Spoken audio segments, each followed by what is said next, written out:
नमस्कार मित्रों, स्वागत है आप सभी का हमारे YouTube चैनल हिंदी सरिता में।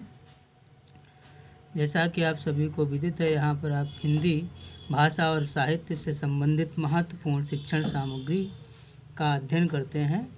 तो आज का हमारा विषय है छंद। जैसा कि आप सभी को विदित है, पिछले वीडियो में हमने जो है चौपाई छंद पढ़ा था, उससे पहले छंद परिचय पढ़ा था। उसी क्रम में आज पढ़ेंगे हम तोमर छंद।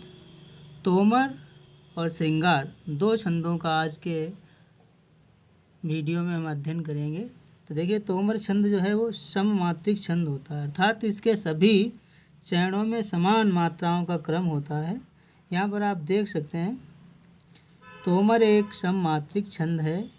इसमें 4 चरण होते हैं। इसके प्रत्येक चरण में 12-12 मात्राएं होती हैं तथा चरणांत में गुरु लघु का क्रम होता है।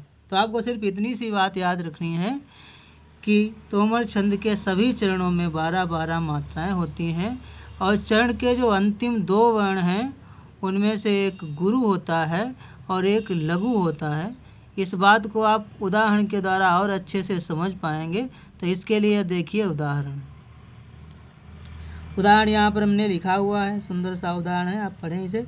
नवलोक में उल्लास, सुमनावली में हास, खग वृंद में कल्लोल, लाई उषा अनमोल। ये 4 लाइनों का छोटा सा छंद है। तो देखिए, ये पहला इसका चरण है 1, ये दूसरा 2, 3, 4। इस प्रकार से ये 4 चरणों में बटा हुआ है। 4 चरण हैं इसके, और प्रत्येक चरण में जैसा कि ऊपर लिखा है परिभाषा में 12-12 मात्राएं हैं। तो प्रत्येक चरण में 12-12 मात्राओं का क्रम होना चाहिए। एक बार इसे भी हम चेक कर लेते हैं कि इसमें 12 मात्राएं हैं कि नहीं। तो देखिए, 1, 2, 2, 4, 1, 5, 2, 7, 2, 9, 2, 11 और 1, 12।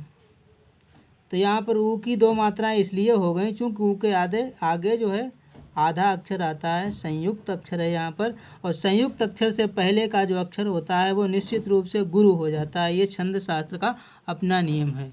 अब दूसरी एक और पंक्ति चेक कर लेते हैं क्या इसमें भी मात्राएं सही हैं। तो देखिए, 1, 2, 2, 4, 5, 2, 7, 2, 9, 2, 11 और 1, 12। इस प्रकार से इसमें भी 12 मात्राएँ हैं। ऐसे आप अगर काउंट करेंगे तो इसके सभी चरणों में आपको 12-12 मात्राएं देखने को मिलेंगी। और जब सभी चरणों में 12-12 मात्राएं हैं, कुल मिलाकर के 4 चरण हैं, तो इसका मतलब इस संपूर्ण छंद में जो है 48 मात्राएं होती हैं। इस सब को याद रखने के लिए एक बड़ी छोटी सी ट्रिक है, जिसे आप याद रखें, बाकी सब कुछ इसको ट्रिक को पढ़ते ही आपको याद आ जाएगा। तो ट्रिक पढ़ेंगे। तोमर में है 12 मात्रा, अंत में होते गुरु लघु। तो इस ट्रिक को आप याद रखें, बड़ी सुंदर सी ट्रिक है। तो इसका मतलब यह है कि तोमर छंद में प्रत्येक चरण में 12 मात्राएं होती हैं और अंत में गुरु लघु का क्रम होता है। इसके आगे हम दूसरा छंद अपना पढ़ेंगे, श्रृंगार।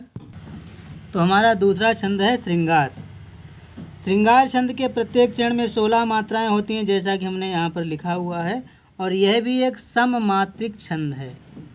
तो श्रृंगार छंद की परिभाषा है, श्रृंगार एक सममात्रिक छंद है। इसमें 4 चरण होते हैं। इसके प्रत्येक चरण में 16-16 मात्राएं होती हैं तथा चरण के अंत में गुरु लघु का क्रम होता है। तो श्रृंगार छंद के सभी चरणों में 16 मात्राओं का क्रम रहता है और मात्र जो चरण के अंतिम जो 2 वर्ण होंगे वो गुरु और लघु का क्रम होगा, यानी पहला बड़ा होगा और दूसरा छोटा होगा। इस बात को आप उदाहरण से अच्छे से समझ पाएंगे। तो उदाहरण देखिए।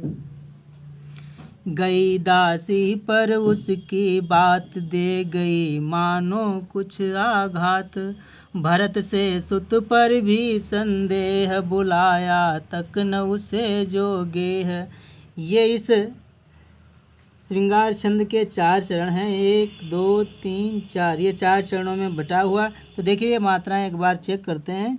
1 और 2, 3, 2, 5, 2, 7, 1, 8, 1, 9, 1, 10, 1, 11, 2, 13 और 2, 15 और 1, 16। इस प्रकार से इसके पहले चरण में ये 16 मात्राएं हैं। और अंत में जैसा कि इसमें लिखा है गुरु लघु का क्रम होगा। तो देखिए, अंत के 2 वर्ण हैं, पहला गुरु है और दूसरा यहाँ पर लघु वर्ण है।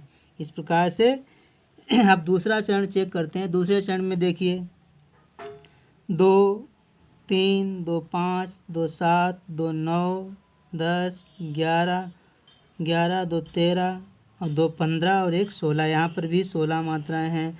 तो इसी प्रकार अगर सभी चरणों को आप गिनेंगे तो सभी चरणों में मात्राओं का यही क्रम होगा, अर्थात सभी चरणों में 16-16 मात्राएं होंगी, जैसे कि हमने यहाँ पर लिखा भी है। इन सभी चरणों में 16-16 मात्राएं हैं। और अंत में अगर वर्ण चेक करेंगे तो अंत के 2 वर्ण चेक करिए। देखिए अंतिम जो पहला गुरु है और दूसरा लघु है, यही हमारी परिभाषा भी यहाँ पर कहती है। ऊपर परिभाषा में भी कहा गया है इसका अंतिम जो 2 अक्षर होंगे, एक गुरु होगा एक लघु होगा। अभी सबको याद रखने के लिए भी एक सुंदर सी ट्रिक आपके लिए प्रस्तुत है, और इसको भी श्रृंगार छंद को आप इस ट्रिक के द्वारा बड़ी आसानी से याद रख सकते हैं। तो देखिए, कर 16 श्रृंगार अंत में गुरु लघु आए। तो कर 16 श्रृंगार अंत में गुरु लघु आए, बस यही हमारी ट्रिक है। और 2-3 बार इसे आप पढ़ेंगे तो निश्चित रूप से आपको ज़्यादा समय के लिए, बहुत समय के लिए याद हो जाएगा। फिर से एक बार पढ़कर देखें। कर 16 श्रृंगार अंत में गुरु लघु आए। 16 का मतलब है इसके सभी चरणों में 16 मात्राएं होती हैं, अंत में गुरु लघु का क्रम होता है। संयोग से श्रृंगार भी 16 प्रकार के होते हैं, तो ऐसा कह सकते हैं कर 16 श्रृंगार अंत में गुरु लघु आए। इस प्रकार से हमने 2 छंदों का आज अध्ययन किया, एक जो है तोमर छंद और दूसरा श्रृंगार छंद। परीक्षा की दृष्टि से ये छंद निश्चित रूप से उपयोगी है। प्रत्येक परीक्षा में छंदों से 1 या 2 प्रश्न पूछे जाते हैं। अगर वीडियो आपको अच्छा लगा है, परीक्षा उपयोगी लगा है, तो निश्चित रूप से वीडियो को लाइक करें और दोस्तों के साथ शेयर करें और हमारे इस चैनल को सब्सक्राइब करें। धन्यवाद।